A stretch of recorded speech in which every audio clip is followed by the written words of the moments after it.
Good morning. Today might be a longer video. There's just a lot of ground I want to cover and a lot of dots I want to hopefully connect.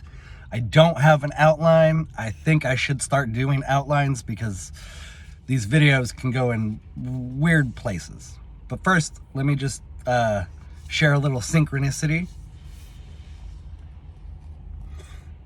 Today is your day with a smiley face. I've been actually making my own coffee, the mushroom coffee stuff, lately, trying to save money and be healthier, but it snowed last night, so I used up all my power. I didn't have power. I was like, I'll just get Starbucks or whatever. But this was really nice to receive today because the last few days I've been feeling extra worthless. Go watch my videos. I talk about it, and I simultaneously can tell you that I feel worthless and loved. And it's a bittersweet feeling. There's no other way really. I mean, there are other ways you can take it, but man, it sucks being loved, but then there's a lot of shame. You know, I feel like I'm disappointing people because people who love me, who believe in me, I'm disappointing them, and I don't know what else to do. That's not at all what this video is supposed to be about. I'm going to pause and redirect. Okay, that's a little bit of what the video is about, because a lot of my sadness comes from how isolated I feel. And I've been ruminating on that a lot lately, just trying to analyze, you know, why am I so alone? Like, what has happened to all the relationships in my life? And I've come to a few different themes here, and it's connected to the title of this video.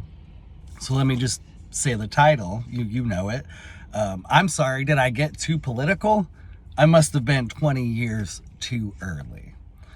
There was this trend, I'll link a video in the description if I remember, where leftists, progressives, Democrats, whatever word, there's not a good word anymore, they're doing these little TikTok-y videos making ridiculous claims like, oh, I'm sorry, did I get too political? I'm just a woman and I don't know if I'm going to be able to have a credit card without my husband's permission in 7 days. That's literally one of the examples.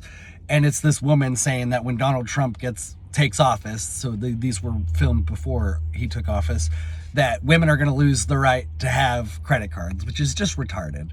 All of these little things are retarded, and they're all hysterical because that is what the social engineers have programmed the left to be, is hysterical. And I know that word has a charge to it, a historical charge, but unfortunately, it's the most accurate word that we can and should use.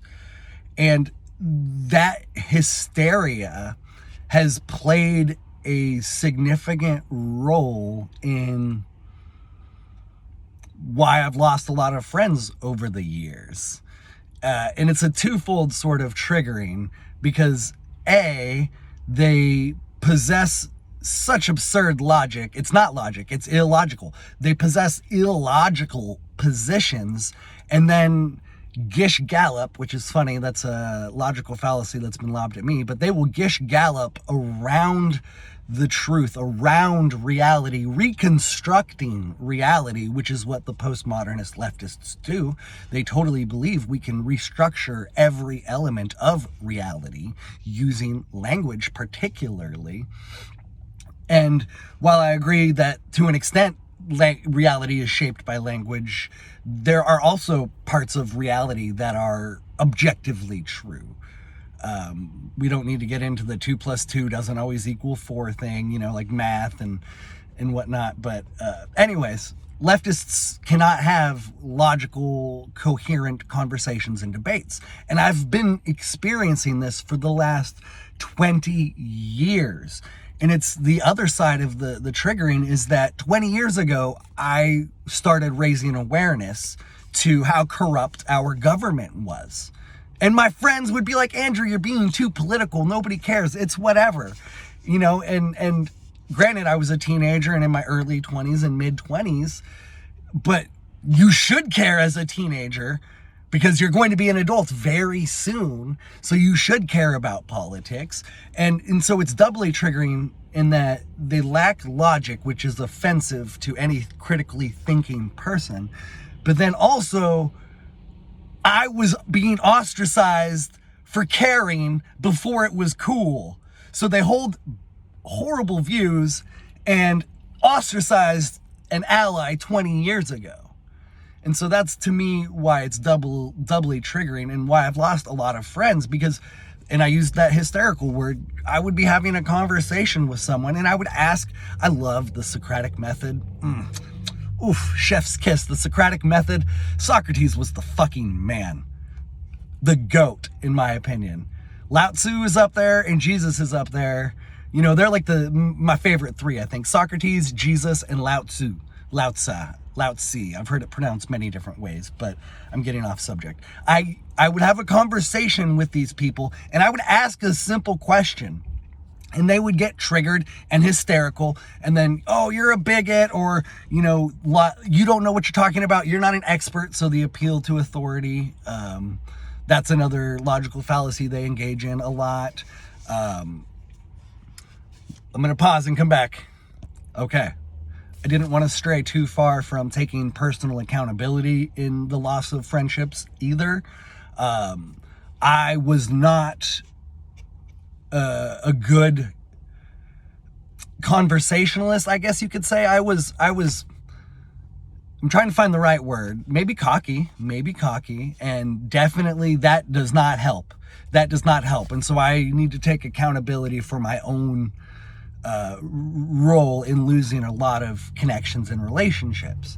And yesterday's video, I talked about there is so much that can be learned in struggle and adversity. The recent struggles and adversities I've had have really encouraged me to reevaluate how I approach conversations. Even though, like, I used the Socratic method, you can do that in a douchey way. I just want to shout out someone that I really admire who has really helped me reframe, in a way, the conversations that I want to have. Peter Boghossian. He was ensnared in a whole thing, you know, another traditional liberal who was caught up in progressive, commie, far leftist bullshit. But I really thank you, Peter Boghossian. There's one exception, the one interview you did, we won't get into it. I said this video was going to be long, but let me introduce another topic, another subject. I had mentioned previously, for 20 years, I've been raising awareness to government corruption. One reason I am triggered by the left is that they don't seem to care about government corruption. They justify it on so many levels. They only seem to care about, okay, I'm going to pause because I'm being general. Let me be specific. Let me bring this point into it. I've been following the Elon Musk adventures a little bit. I don't support him. I don't support an authoritarian transhumanist effort, which he's trying to usher in. And here's the pieces where they all connect. Leftists care more about Elon Musk gaining power than they do about the corruption that he is exposing. Because he is legitimately exposing corruption. But here's the bot and melee, the bait and switch, if you will. He is going to expose an exorbitant, beyond your imagination, levels of corruption, because they exist. And people like me have been saying it for 20 years. He's going to expose all of that. And then what's going to happen? Let's say he cuts the budget by, in the next 4 years, 50%. He's going to be able to reappropriate a lot of funds he wants for his projects in the process of doing all of this. Because A, he's going to be seen as the good guy. B, he's going to say, well, I've reduced it by so much that, you know, we still need a little bit for my projects. And because the Republicans will go along with it, because they'll see, oh, well, he really does care about small government because he did cut it in all these other ways. And so the Republicans now are cheering it on. And then they're not going to say shit about government spending when it's Elon Musk doing it. Whereas if the leftists were consistent, they would say, okay, yes, Elon, we're thankful that you're exposing government corruption, but in the process, we hope you know that you're not going to get special privileges or protections or rights, which is what he will do, which is what he will get. That is all that the government is good at: stealing from the productive and redistributing to their friends, which is what Elon's exposing in real time, but he's also going to participate in. Because they're going to say, no. The entire infrastructure of the system isn't bad. It's just all of the old guard establishment. No, we still need the system to help us usher in our new world order, which he is absolutely a part of. He's not a good guy. He's doing good things in the sense of it helps with his end goal, but he doesn't really care about the people. He cares about his legacy. He cares about his mission, the mission to Mars, his mission to create a transhumanist society. He doesn't care about farmers in Ohio. He really doesn't. And it's so unfortunate that the progressives can't rally around the uniting idea that government overspending and corruption, there we go, just raw, blatant, gross, disgusting corruption, they won't agree on that simply because they have to oppose everything the right does. But that's because we're social engineered to play within that dialectic, the Hegelian dialectic. Problem, reaction, solution. They create a problem for both parties to be worried about and then pit them against each other and propose the solution that they want in the end anyways. It's all a facade. That is the Trojan horse that we are currently letting into our country. So I don't support Elon Musk. I do support eliminating the government, but you leftists will never agree because you need the government for your entire ideology. I will end on this quote. This is a bit of a longer video. Thank you for watching. Please like, comment, share, subscribe if you care about the awakening, if you care about solidarity or social unity, social cohesion. We need to spread this message. Anarchists should not, here's the quote, I'm sorry. Anarchists should not have the burden of proof for why their society is superior.